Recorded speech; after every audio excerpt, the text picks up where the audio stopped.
The 15-inch LG Gram notebook that I reviewed last year didn't have the greatest keyboard or a super crisp high-resolution screen.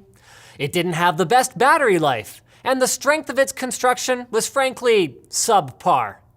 But it got a very positive review because I understood the steep learning curve associated with engineering such a unique product. The world's lightest 15-inch laptop, under 1 kilogram. Well, now they've had a year to reflect on their experience and refine the design, so the 2017 iteration of the LG Gram will get no such special treatment. Let's see how it fares. Right out of the gate, LG's increased confidence in the Gram product line is apparent. We get 3 different screen sizes to choose from, and the variety of configurations and colors available is wider. Our 14-incher is equipped with a dual-core Core i5-7200U, 8 gigs of RAM, and a 256 gig SATA 3 SSD, while our 15.6-inch rocks a Core i7-7500U, 16 gigs of RAM, and a 512 gig SATA 3 SSD.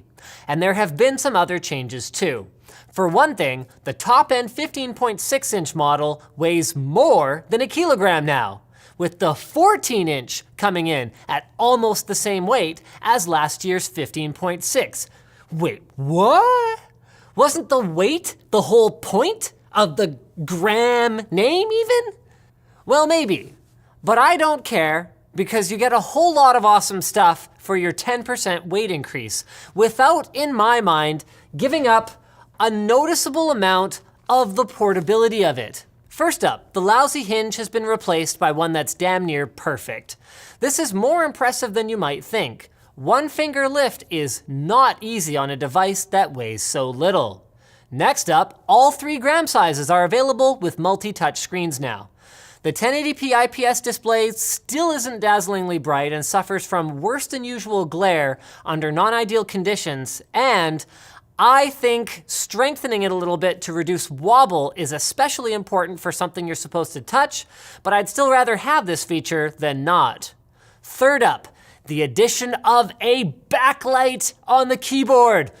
Woo! I mean, I got nothing negative to say about it. It's got 2 brightness levels and works as you would expect.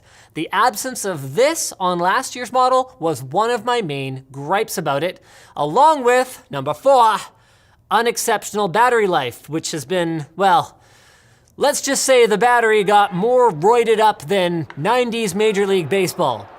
All 3 models, 13, 14, and 15.6-inch, get 60 watt-hour batteries.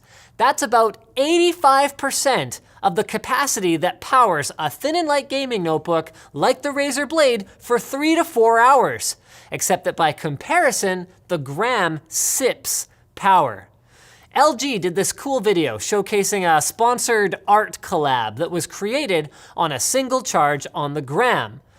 And that was neat, but to put it in a more practical everyday perspective, I forgot my laptop charger at the office on Friday, used it as I normally would over the weekend, and still had 30% left when I got into the office on Monday morning.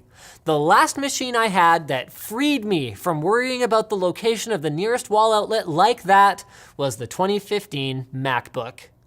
And unlike that thing, the Gram has ports.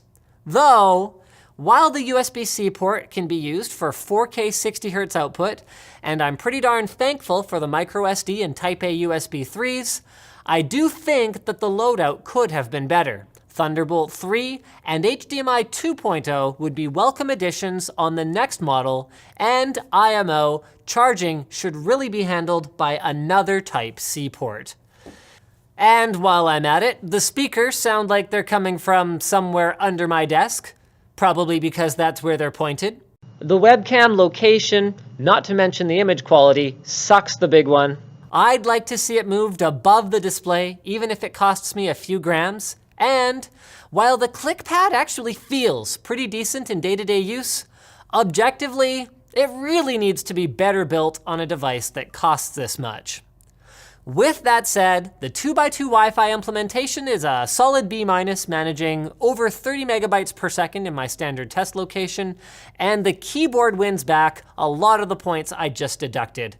There are a couple of layout oddities. I'm not a huge fan of the power button here instead of delete, but the key switches are surprisingly satisfying to type on, and there's a pleasant soft touch coating on the keycaps, which add up to an overall really enjoyable typing experience. And this is critical for a hyper-portable machine like this, because even though the simple cooling solution kept everything under control at reasonable noise levels, even with no thermal throttling, these U-class dual cores aren't beefy enough to do much more than sit and work on them. They just do it for a really, really, really long time in the LG Gram.